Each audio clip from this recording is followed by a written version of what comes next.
Now it's time to join Ramsey Scott and Caitlin Gibbons for an update on SGA and to hear the decision from the Board of Trustees. Thanks, Peter. And as he said, with me here for Metro Politalk, as always, is Caitlin Gibbons for the Metropolitan.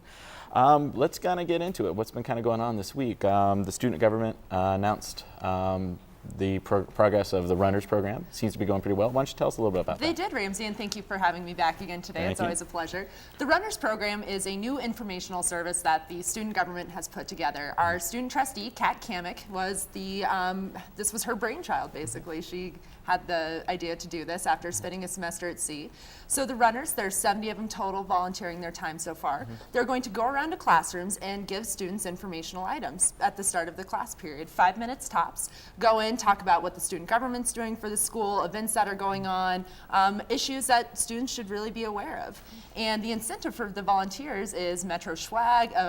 They accumulate points every time they visit a classroom, and at the end of the semester, there's some bigger prizes such as iPods, an iPad, ski passes, and Nuggets tickets. So that sounds like a great program. It's going to be nice for you to finally get some information out a little more to the students like that. That's nice. But you know, not everyone likes to run, including myself. Some of us like to bike. This week in the paper, you talked about the lack of bike spaces available and the ticketing and stuff going on.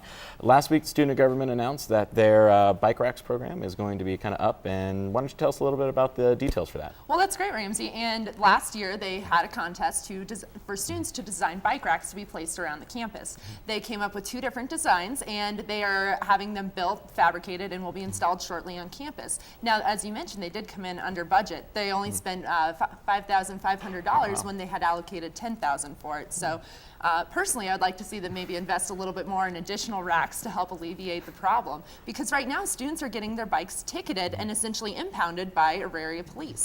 If you park your bike and attach it to anything other than a bike rack, the first time you get a warning. The second time it happens, it's $20, and you have to call the Auraria police to have them remove their lock from your bike. Yeah.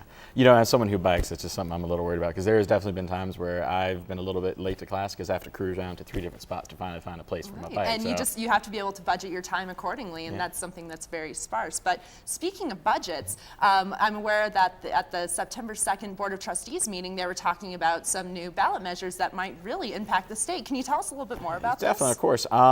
It's Amendment 60, 61, and Prop 101 is specifically what they're talking about. Taken together, these 2 amendments in this proposition would limit how local governments, public entities like Metro State, would be able to raise money and how they'd be able to pay it back. Essentially, what happened was at the Treasurers meeting is that Tamara Ward from the Denver Chamber of Commerce, came in and gave a presentation to the Board of Trustees. In it, she talked about the amount of jobs that would be lost, apparently, from this, which is about 7,300 jobs, half of that coming from the private sector as well. And those are just basically impacted from that. They're not talking about the residual jobs that kind of lost from that.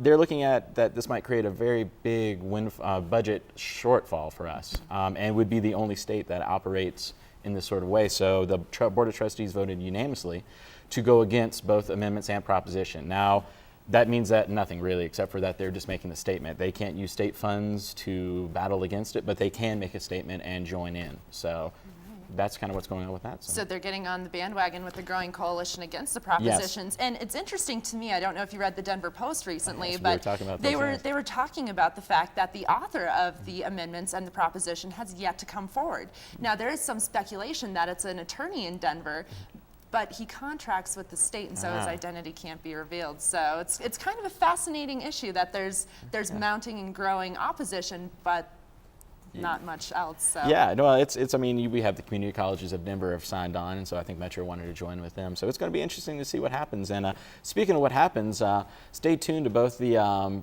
paper and the TV show. We're going to be doing a little bit of a students' voters guide coming out in the next few weeks here. So stay tuned for that. And thank you very much. Back to y'all at the desk.